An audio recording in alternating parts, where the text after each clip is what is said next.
Welcome back to Winkler Knives headquarters. I'm Jason. I'm sitting here with Daniel Winkler, and today we're going to talk about the buckskin era. So this is a time period whenever Daniel was learning his trade, where he was putting his tools to the test, and we're going to find out how that made a difference in where we're at today at Winkler Knives. So Daniel, tell me about your first knife. I mean, how did you even get into it? What made you want a knife? Yeah, well, my first interest in that started when I was.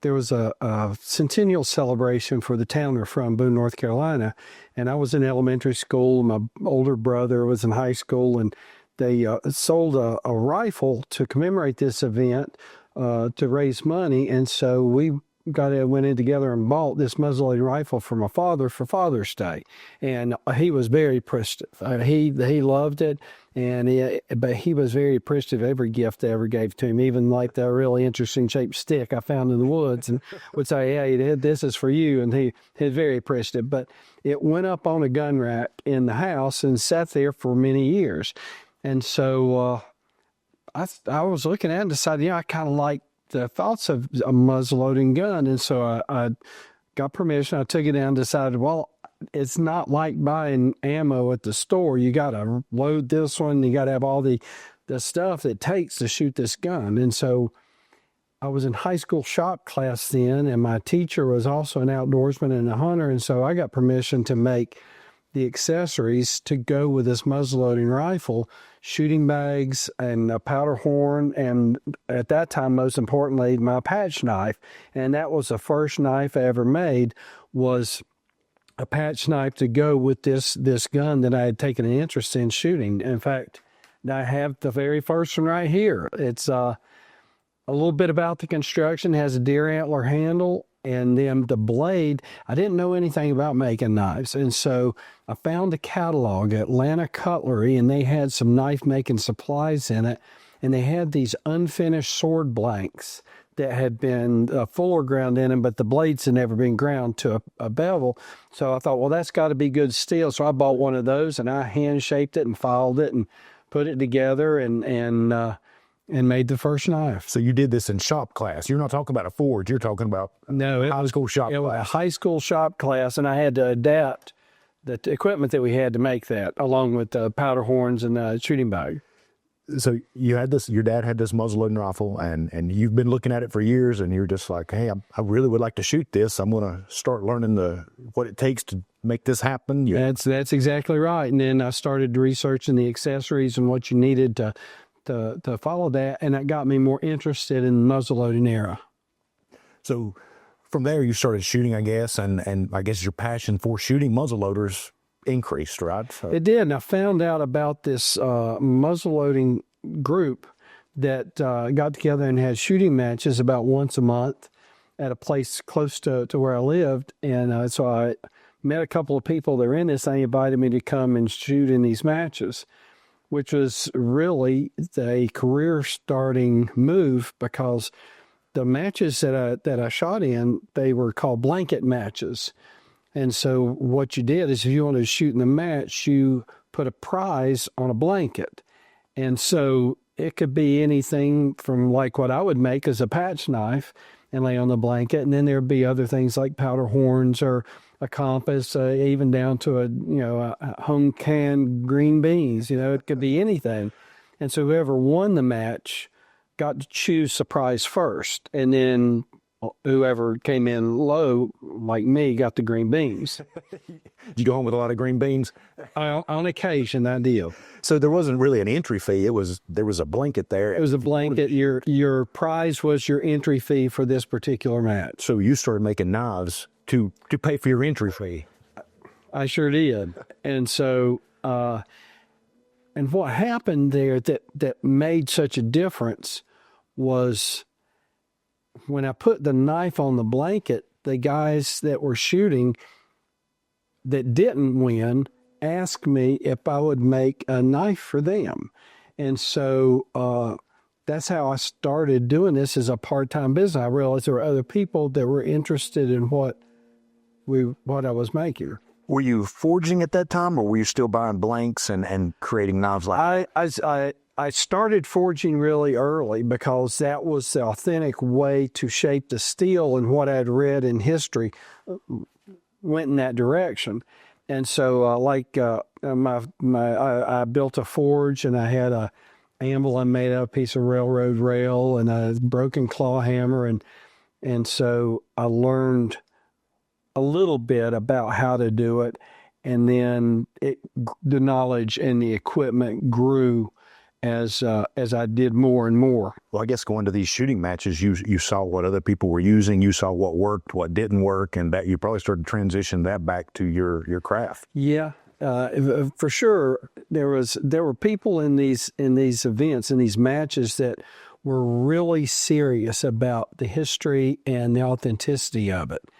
And they were more in line of reenactors, and they would dress in leather buckskins and wear moccasins, and their equipment was more tuned than some of the guys that just came because they like to shoot guns, that might carry their shooting equipment in their wife's old handbag and they'll wear overalls to the shooting match. But it's for everybody. But there were different directions and interests of the people that I was dealing with had, and I wanted to be more in the authentic group, the more hardcore.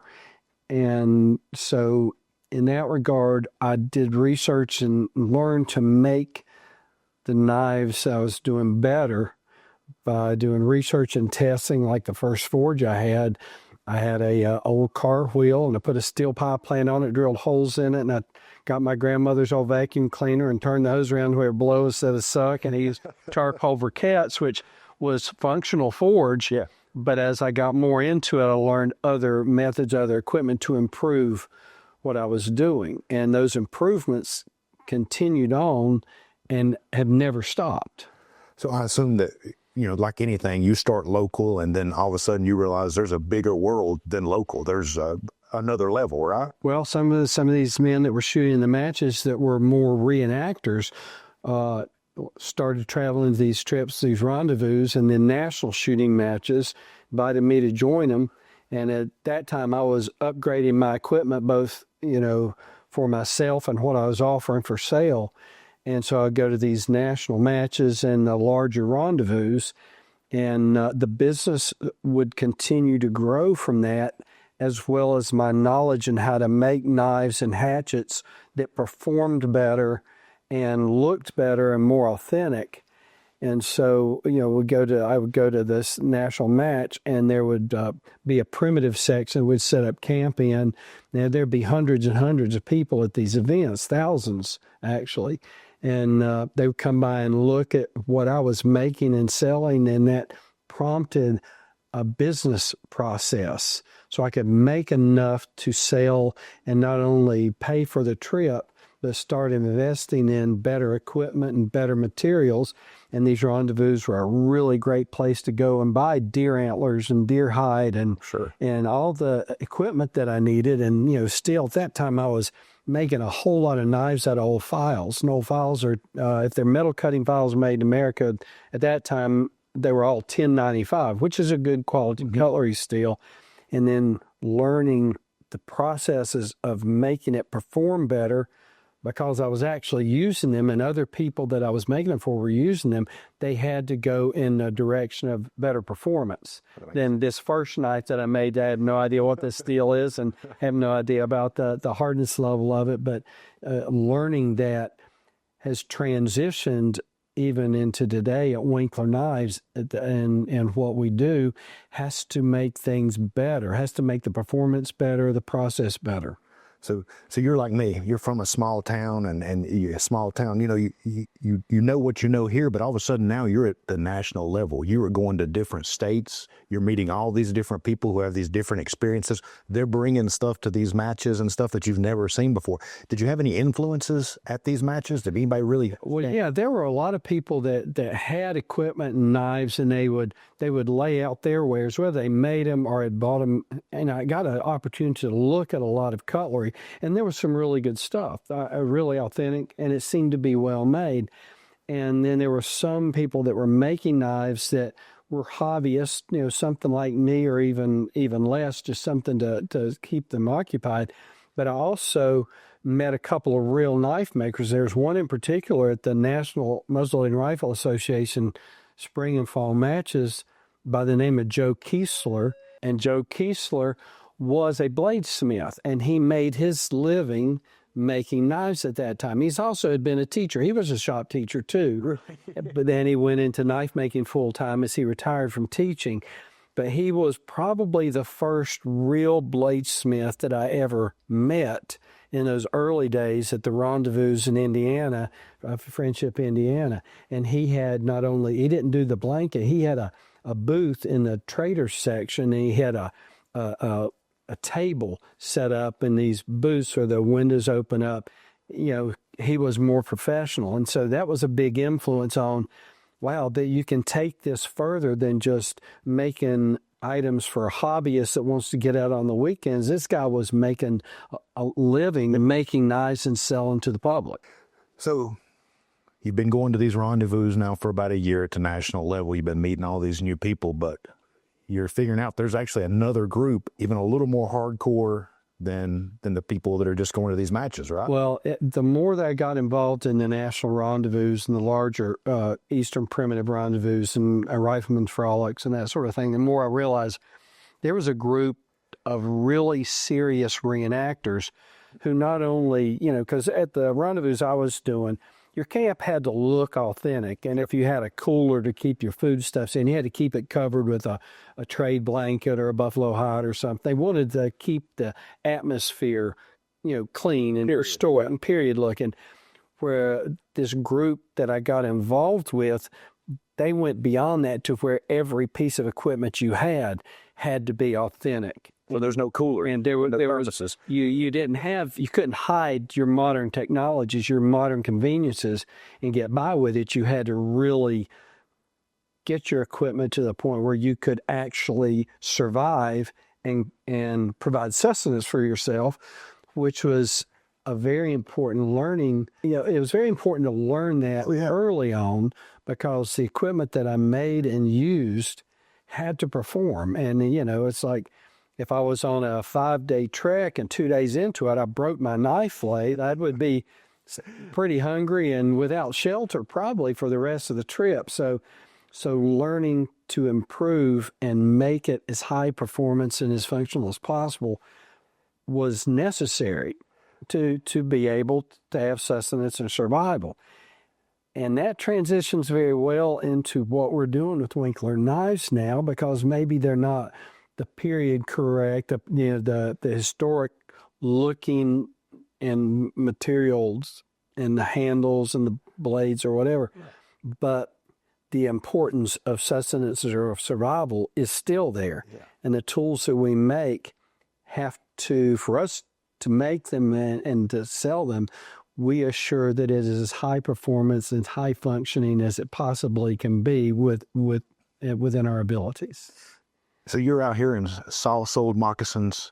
You're trekking out into the woods for a 5 to 7 day adventure with a few other guys. Really, all you've got is what's on your back, right? You got a haversack or a backpack, you got some cornmeal or something like that, because you're getting ready to hunt, right? Yeah, no, I would carry cornmeal and parched corn and jerky, and that was about it.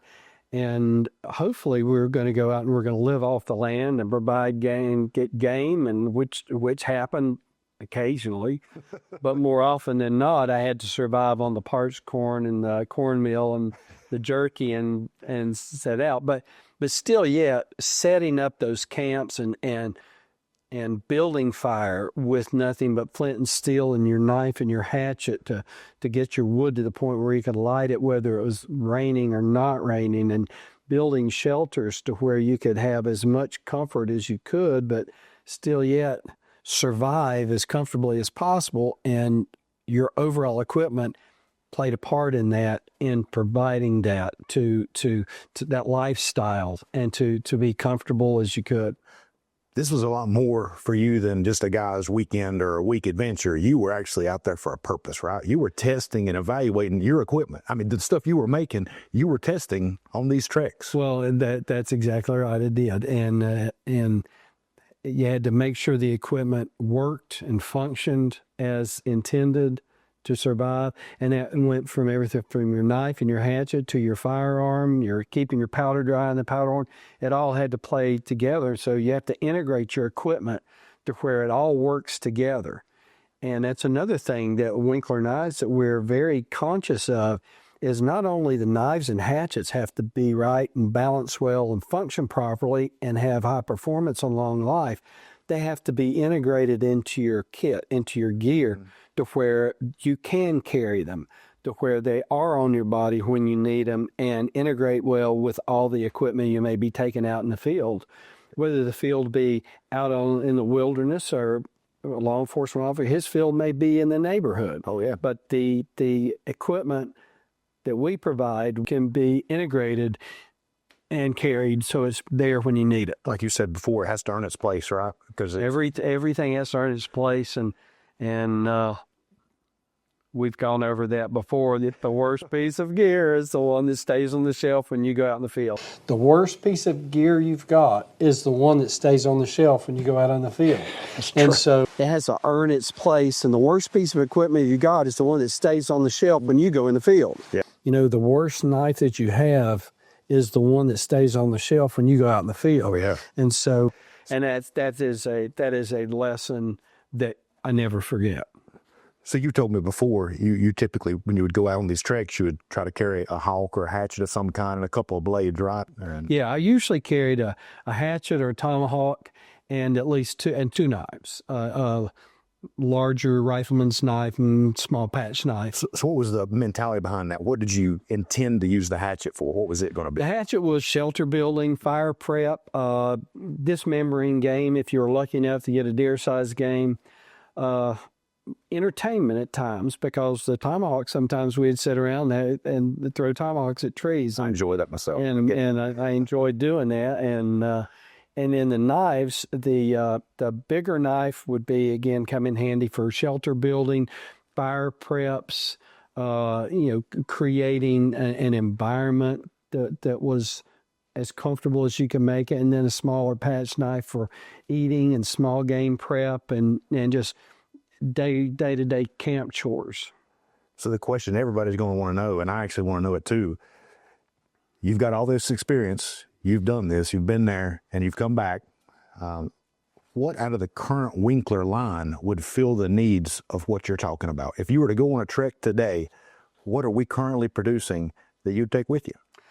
Well, we've got quite a few choices, but right now, as far as on the hatchet side, I am really drawn to this ridge line. It's balance, its performance, and the cutting ability of it surpasses many of the designs that we've done in the past. It's great. So I would definitely do the ridge line on the hatchet. Well, what kind of handle material? Because that's going to be another question. What would you carry? Yeah, I'm a wood guy. I'm always going to go with woods. Maple, walnut, something like that. Sculpted or not sculpted? I like the looks of sculpted, but I'm more of the smooth handle. Okay. I've carried some sculpted pieces for testing. I'm smooth handle, I'm a little more traditionalist.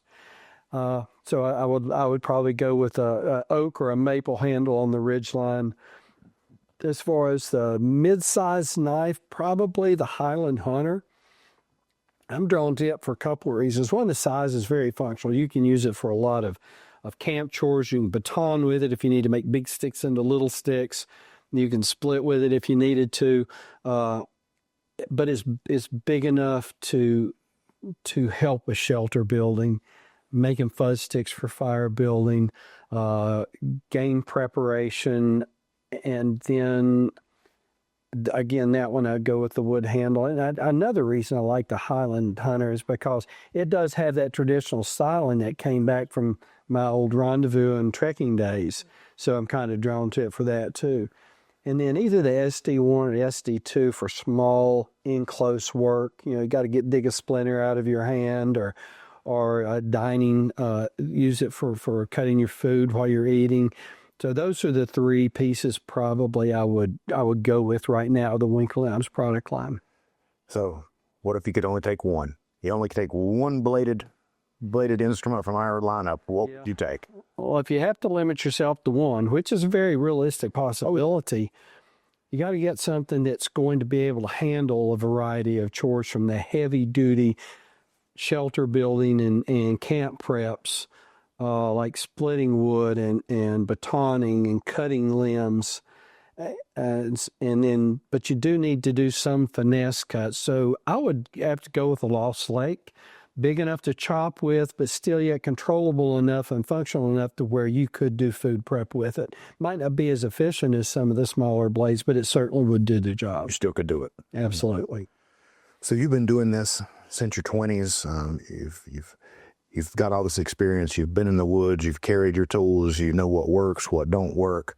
How does that really transition into modern day production? How we're doing it today? Well, that thought process of building tools that I could personally use that would function in whatever environment I was in became very important early, because I was actually relying on the functionality and the performance of the cutlery that I was carrying and making and carrying. And I never lost sight of that. And as we transitioned into Winkler knives, into our production methods, every operation that we do now has basics from when I was doing it myself, one at a time, one knife at a time. And I forged a lot of blades, and the forging I learned was a great thing to do, and I thoroughly enjoyed it, but there was nothing about forging a knife that made it better performance. It could have been 250, 300 years ago, you could enhance your grain by forging and heating and cooling cycles, but with today's steels, they're formulated for that. It's not you're repurposing another steel. So every method that we use now at Winkler Knives has a basis from when I was a bladesmith, making one knife at a time, one at a time. And so everything from the material choices and the grinds, getting the bevels right, getting the balance right, so it's not only attractive, but it has a high performance factor because the geometry is correct. And I've told people before, knife making is a process of physics, geometry, and chemistry. There's no magic involved. So when you look at those principles, like we set up in the grinders that we use here at Winkler Knives for hand shaping the handles and the blades to get them to finish shape, is the exact same 2x72 grinders I used in the shop when it was just me and Karen. Other processes that we've modernized, every process that we do has to improve the product quality, and improve the safety factor. Like, for example, when I was first cutting out handles, I would stack wood and cut it when doing multiple pieces, and cut 4 pieces at a time. And it worked very well, but there was a danger factor because bandsaws can be very dangerous. And so we need to eliminate that. So we got into a CO2 laser. It does the same thing, and there's no performance loss, there's no quality loss. It just makes the operation safer and better, more consistent. One thing I really like, and we've discussed this before, is you have never changed any process that saved money or took away from the performance or the quality of the knife. It is always made to enhance. And I really like that about Winkler knives. Well, it is. And there's a lot of ways that you can make knives cheaper. But the way we look at it is we have to make them better. And we're not trying to compete on a level to where we want every entry-level knife to be one of ours. That's not who we are, not what we're doing. We're generally more into, as individuals, professionals, whether they be law enforcement, military, or an outdoorsman that's improving his hunting gear, wants to improve to get the best performing knife or hatchet that they can get, because that's where their life is now. And that's where we come into play, and we don't cut corners. We don't buy cheap materials. We don't eliminate processes. We'll get into more details on our manufacturing processes, but just as a light touch on it, we grind all of our bevels before heat treating because we get better performance and a longer lifespan of the knife. by doing that with the salt pot heat treating that brings out the absolute best in the steel. So I want to get into more detail with that as we go along on the processes. Yeah, I mean, those videos are going to be really great whenever we actually get into the manufacturing and why you do this versus that. I'm really looking forward to that. But at the end of the day, Winkler Knives is all about sustenance and survival. Everything you've learned, everybody that depends on your blades, you want the blade to be the best it can possibly be.